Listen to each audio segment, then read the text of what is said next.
Hello 10th class. बेटा बिना समय व्यर्थ गंवाए हम लोग शुरू करते हैं आज की वीडियो, आज का चैप्टर। जहाँ से हमने कल ख़त्म किया था उससे आगे आपको ब्लू कलर की कुछ डॉट्स नज़र आ रही होगी स्क्रीन पर, तो उससे पहले हमने पढ़ लिया था। अब उससे आगे शुरू करते हैं। तो लक्ष्मण जी यहाँ आगे कहते हैं परशुराम जी को, जो बिलो की अनुचित कहियो क्षमऊ महामुनि धीर। जो बिलो की, जो देखकर, क्या देखकर, जो धनुष बाण उन्होंने कंधे पर रखा हुआ था और फरसा हाथ में लिया हुआ था, उन्हें देखकर अनुचित कहूँ, अगर मैंने कुछ अनुचित कह दिया हो, क्षमऊ महामुनि, मुझे क्षमा करना महामुनि, धीर धारण करना, धैर्य धारण करना, सुनी सरोष भृगुवंश मणि। तो ऐसा सुनकर, सरोष का अर्थ होता है गुस्से में, गुस्से सहित जो परशुराम जी हैं वो बोले, गिरा गंभीर, गंभीर वाणी में, गिरा का अर्थ होता है वाणी। कौशिक सुनहु मंद येहू बालकू, अक्सर ये पूछ लिया जाता है कौशिक किसे कहा गया है, तो कौशिक यहाँ पर विश्वामित्र जी को कहा गया है। कौशिक सुनहु मंद येहू बालकू, ये विश्वामित्र जी सुनो। अभी लक्ष्मण से बात करने में तो काम नहीं चल रहा है। अब लक्ष्मण और राम किनके साथ आए थे? विश्वामित्र जी के साथ आए थे। तो वो विश्वामित्र जी को कहते हैं कि कौशिक सुनो मंद येहू बालकू, ये जो बालक है ना, ये बहुत ही मंदबुद्धि है, मूर्ख है। कुटिल कालबस निज कुल घालकू, ये बहुत कुटिल यानी कठोर हृदय है। कालबस मृत्यु के बस में होकर, निज मतलब अपने, कुल घाल को अपने कुल का दुश्मन हो रहा है। कुल का दुश्मन कैसे हो रहा है? क्योंकि अगर मैंने इसकी हत्या कर दी, इसका वध कर दिया, तो इसके कुल का नाश हो जाएगा। तो ये खुद ही उस नाश को कराने के लिए तैयार है। भानुवंश, भानुवंश जो राम और लक्ष्मण थे वो सूर्यवंशी थे। तो भानु यानी सूर्य, वंश यानी वंश। तो जो इनका कुल है सूर्य कुल है। राकेश कलंकु, जैसे आपने देखा होगा राकेश का अर्थ होता है चंद्रमा। चंद्रमा में ध्यान से देखने से आपको कुछ दाग से दिखाई देते हैं। तो ये कह रहे हैं आपने सूर्य वंश को चंद्रमा की तरह कलंकित करना चाहता है, उसमें धब्बा दिखाना चाहता है। निपट निरंकसु, निरंकुशु अबुद्धु असंकु। देखिए कितनी बढ़िया बढ़िया बात है, कितने बढ़िया बढ़िया विशेषण, कितने बढ़िया बढ़िया एडजेक्टिव वो यूज़ कर रहे हैं। किनके लिए? लक्ष्मण जी के लिए। तो परशुराम जी कह रहे हैं निपट, निपट का अर्थ होता है मूर्ख। कैसा है ये? मूर्ख है। निरंकुशु, निरंकुशु का अर्थ होता है जिस पर किसी का अंकुश ना हो, जो किसी के कब्जे में नहीं आ रहा हो, किसी को मतलब किसी के कंट्रोल में ही ना हो। अबुद्धु जो अज्ञानी हो, ना समझ हो। असंकु, इसमें कोई शंका नहीं है। काल कवलु होइए छिनमाही, काल कवलु का मतलब है मृत्यु के वश में। होइए छनमाही, एक क्षण में ही ये मृत्यु के वश में हो जाएगा। कहो पुकारी खोरी मोहिनाही, मैं पुकार कर कहता हूँ, मैं सबको कहता हूँ। खोरी, खोरी का अर्थ है दोष। मोहिनाही, अगर मैं इसको मार दूंगा तो फिर मेरा दोष मत, मुझे दोष मत देना। तुम्हें हट कहूँ जो चहु उबारा, तो अब कह रहे हैं कि तुम ही हो जो चाहो तो, उबारा का मतलब बचा लो, तुम ही हो जो इसे बचा सकते हो। कही प्रतापु बलु रोषु हमारा, इससे हमारा प्रताप, हमारी वीरता के बारे में कहो, इसे बताओ हम कितने महान योद्धा हैं। बलु, हमारे बल के बारे में बताओ। रोषु, हमारे गुस्से के बारे में बताओ, इसे समझाओ। लखन कहेहु मुनि सुजसु तुम्हारा, अब लक्ष्मण कहाँ चुप रहने वाले थे, तुरंत बोलते हैं लखन कहेहु मुनि सुजसु तुम्हारा। लक्ष्मण कहने लगे मुनिवर तुम्हारा सुजसु, तुम्हारा सुयस, ठीक है, तुम्हें अछत को बरने पारा, तुम ही सबसे अच्छे से वर्णन कर सकते हो। विश्वामित्र जी मुझे क्या बताएंगे तुम्हारे यश के बारे में? आप ही खुद बता रहे हो मैं ये हूँ, मैं वो हूँ, तो आप तो स्वयं ही उसका बहुत अच्छे से वर्णन कर सकते हो। अपने मुँह तुम्हें अपनी करनी, तो अपनी करनी जो तुम कर सकते हो वो अपने मुँह से ही बता रहे हो। बार अनेक भांति बहु करनी, अनेक बार आपने ये भांति भांति से अलग अलग तरीके से बहु करनी, बहुत बार अपनी वर्णी यानी वर्णन किया है, अपने बारे में वर्णन किया है बहुत बार। नहीं संतोषु तैपुनी कछु कहूँ, अगर आपको संतोष नहीं है तो आप फिर से कुछ कहिए, फिर से अपनी प्रशंसा करिए।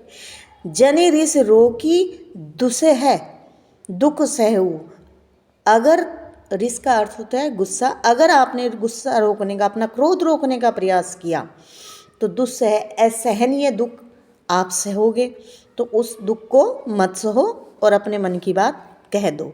वीरवर्ती तुम्हें धीर अछोवा, वीरवर्ती तुम वीर हो, वीरता को धारण करने वाले हो, तुम्हें धीर अछोभा, और तुम्हें धैर्य धारण करना शोभा नहीं देता।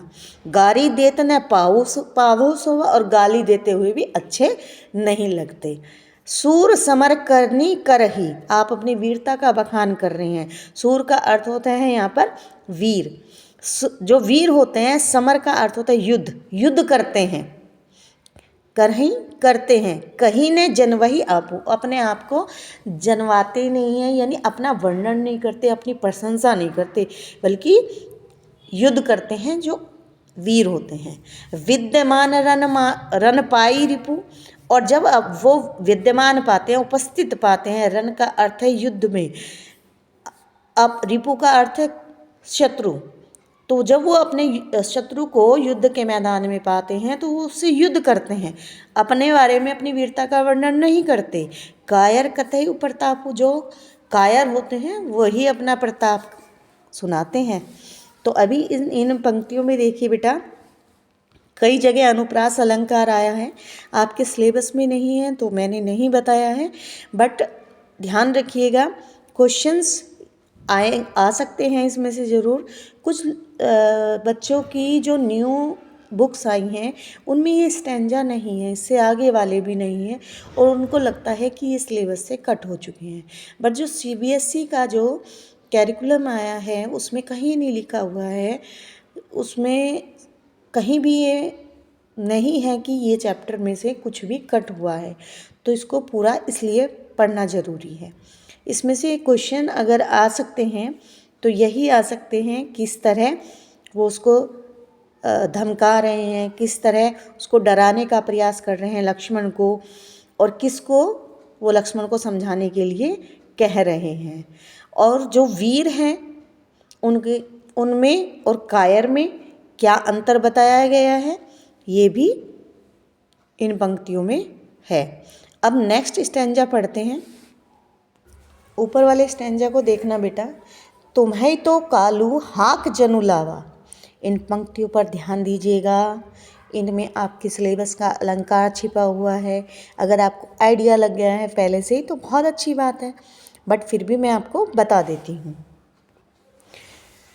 बार बार मोही लगी बुलावा, अब ये कह रहे हैं तुम तो कालू हाक जनु लावा, ऐसा लग रहा है जैसे कि जहाँ भी जैसे आ जाए, जनु आ जाए, मनहु आ जाए, मानो आ जाए, तो इस तरह के शब्द मैंने पहले भी बताया उत्प्रेक्षा अलंकार होता है जिनका अर्थ होता है जैसे।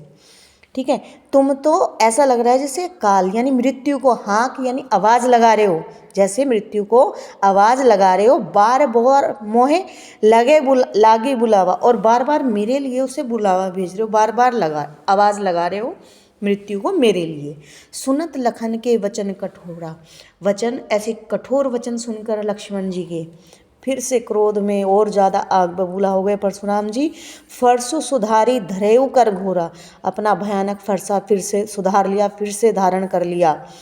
अब जनी देही दोसु मोहे लोगु, अब ये कह रहे हैं अब जान लो सब, मुझे कोई भी दोष नहीं देगा। कटुवादी यानी कड़वा बोलने वाला।